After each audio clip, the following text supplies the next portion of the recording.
Hi hello అందరికి నమస్తే. నేను మీ జర్నలిస్ట్ రవీందర్. ఒక్కొక్కసారి ఈ న్యాయస్థానాలు ఇచ్చేటువంటి తీర్పు చూస్తే ఆశ్చర్యం అనిపిస్తుంది.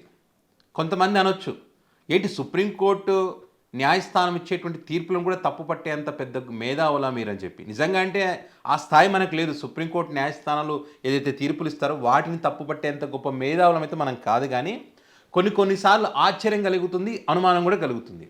ఇప్పుడు అలాంటి ఆశ్చర్యం, అనుమానమే తిరుమల తిరుపతి లడ్డు వ్యవహారానికి సంబంధించి కలుగుతా ఉంది. ఈరోజు సుప్రీంకోర్టు ఒక తీర్పును వెలువరించినటువంటి క్రమంలో ఏమిటది? తిరుమల తిరుపతి లడ్డు వ్యవహారంలో చంద్రబాబు నాయుడు గారు పదే పదే మాట్లాడినటువంటి మాటలు ఏంటి? జంతువుల కొవ్వు అని చెప్పి మాట్లాడారు. ఏ రిపోర్ట్ లేదు, బేస్లెస్గా మాట్లాడారు. అంటే సీఎంగా ఉన్నటువంటి వ్యక్తి ఈ రకంగా మాట్లాడొచ్చా? కోట్లాది మంది భక్తుల మనోభావాలు దెబ్బతీయొచ్చా అనేటువంటి కోణంలో సుప్రీంకోర్టు న్యాయస్థానం, ఇది రాజకీయ కోణంలో కాదు, భక్తుల మనోభావాలను దృష్టిలో పెట్టుకొని నిజంగా జరిగిందా లేదనే దానికి సంబంధించి ఒక కమిటీని వేస్తామని చెప్పి సుప్రీంకోర్టు ఒక కమిటీని ఏర్పాటు చేయడం జరిగింది. ఆ కమిటీలో ఏమొచ్చిందో అందరికీ తెలుసు. వీళ్ళు అనుకున్నది ఏది కూడా కమిటీలో రాలేదు. జంతువులకు ఇంకోటి రాలేదు. రిజెక్ట్ చేయబడినటువంటి ట్యాంకర్లు కూడా వీలాయంలోనే తిరిగి లోపలికి వచ్చాయనే విషయం కూడా అదే సిబిఐ రిపోర్ట్లో వచ్చింది. సో ఇన్ని రకాలుగా వచ్చినప్పుడు ఆ రిపోర్టు వీళ్ళకి నచ్చలేదు కూటమి ప్రభుత్వానికి. సో కాబట్టి ఏం చేయాలి? ఇంకా కొత్తగా కట్టుకథలు అల్లాలి. ప్రజల్లో ఇప్పుడే ద్రోహులుగా మిగిలిపోయారు. పాపం చేశారనేటువంటి చర్చ ప్రజల్లో నడుస్తున్నటువంటి క్రమంలో ఒక కమిటీని వేస్తారు. ఈ కమిటీ ఏమవుతుందండి? వీళ్ళ అధికారులు ఉన్నారు, ముఖ్యమంత్రి గారు ఉన్నారు. ఏమి లేనప్పుడే చంద్రబాబు నాయుడు గారు అది కలిసింది, ఇది కలిసింది, పేపర్లలో చూస్తున్నాం, మళ్ళీ శ్రీశైలం లడ్డూలు ఇట్లా జరిగిందంట అని పదే పదే అలాంటి మాటలు మాట్లాడుతున్నప్పుడు వాళ్ళ ఆధ్వర్యంలో ఒక కమిటీ ఇచ్చినప్పుడు ఆ కమిటీ ఏం చెప్తుంది? ఇప్పుడు వీళ్ళకి నిజంగా భక్తి భావం, దేవుడితో ఆటలు ఆడొద్దు అనుకున్నప్పుడు ఏదైతే సెట్ రిపోర్ట్ ఏదైతే ఇచ్చిందో దానికి అనుగుణంగా, సరే ఈ రిపోర్ట్ అయితే వచ్చింది కదా, మనకు ఉన్నటువంటి సమాచారం తప్పు కదా, ఇంతమందిని మనం బాధ పెట్టాం కదా, ఇది ఇక్కడితో ఫుల్ స్టాప్ పెడదాం అనేటువంటి కోణంలో ఆలోచించి సైలెంట్గా ఉండాలి. ఉండకుండా వీళ్ళు ఏకసభ్య కమిటీ అనేది తీసుకొచ్చారు.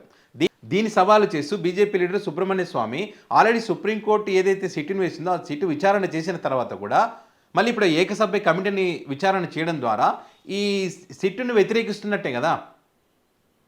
న్యాయస్థానం అంటే గౌరవం లేదని ఆ భావనతోనే వీళ్ళు ఏకసభ్య కమిటీ వేసినట్టే కదా. సో దీన్ని సవాలు చేసి సుప్రీంకోర్టులో వెళ్ళినప్పుడు సుప్రీంకోర్టు ఏం చెప్తా ఉంది ఈరోజు? లేదు, ఏకసభ్య కమిటీ వాళ్ళు ఏదైతే వేసుకున్నారో విచారణ జరుపుకోవచ్చు అని చెప్తా ఉంది.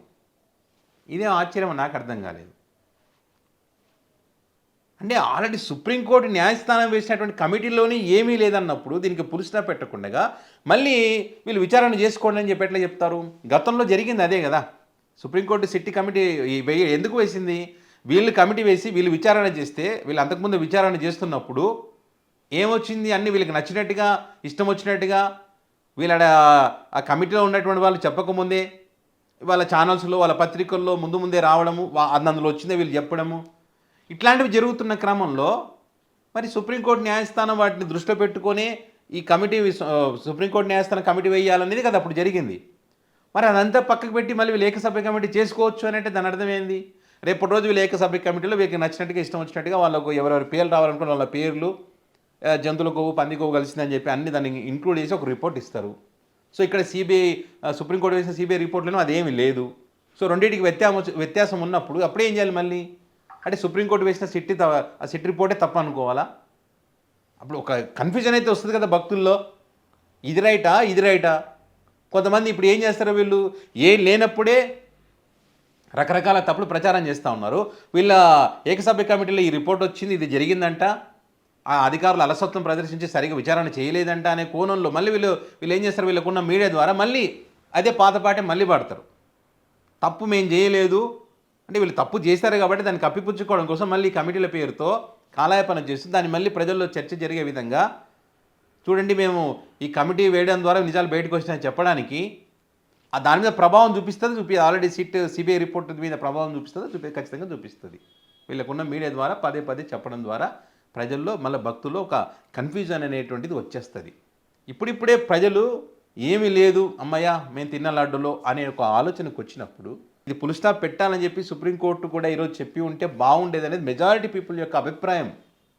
సుప్రీంకోర్టు ఏదైతే ఏకసభ్య కమిటీ విచారణ చేసుకోవచ్చు అని చెప్పగానే కొన్ని నిమిషాల్లోనే మొదలుపెట్టారు. అప్పుడే వెంకటేశ్వర స్వామి కూటమి ప్రభుత్వం వైపు ఉన్నాడు కాబట్టి ఊరట లభించింది.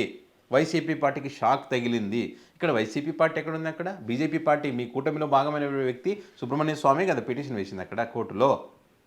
సో మొదలు పెట్టారనమాట, వెంకటేశ్వర స్వామి మా వైపు ఉన్నాడు, ఇక చూడండి మొత్తం నిజాలన్నీ బయటకు వచ్చేస్తాయంటే ఏమొస్తాయి నిజాలు? ఆల్రెడీ నిజాలు బయటకు వచ్చినాయి.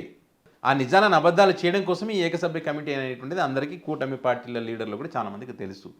అనవసరంగా దీన్ని లాగుతున్నాం అనేటువంటి అభిప్రాయాలు కూడా వారిలో ఉన్నాయి. అది దృష్టిలో పెట్టుకోకుండా ఏంటంటే డైవర్ట్ చేయడం కోసం మళ్ళీ ఈ కమిటీలు ఆ కమిటీలు అని చెప్పి ఈ రాద్ధాంతం అంతా జరుగుతూ ఉంది. సో ఇట్లా మీరు ఆ కమిటీల ఈ కమిటీల పేరుతో దేవుడితో ఆటలాడిన రోజులు ఖచ్చితంగా దాని యొక్క కర్మఫలం అనేది అనుభవించక తప్పు. దాని ప్రభావము ఇప్పటికీ ఆల్రెడీ మీకు స్టార్ట్ అయింది. ఎవరెవరైతే తప్పుడు అలిగేషన్ చేస్తూ ఉన్నారో వారికి స్టార్ట్ అయింది. సో భవిష్యత్తులో కూడా ఇది కొనసాగుతుంది అనడంలో ఎలాంటి సందేహం లేదనేటువంటిది చాలామంది అభిప్రాయపడతా ఉన్నారు. మరి చూద్దాం ఏం జరుగుతుంది భవిష్యత్తులో.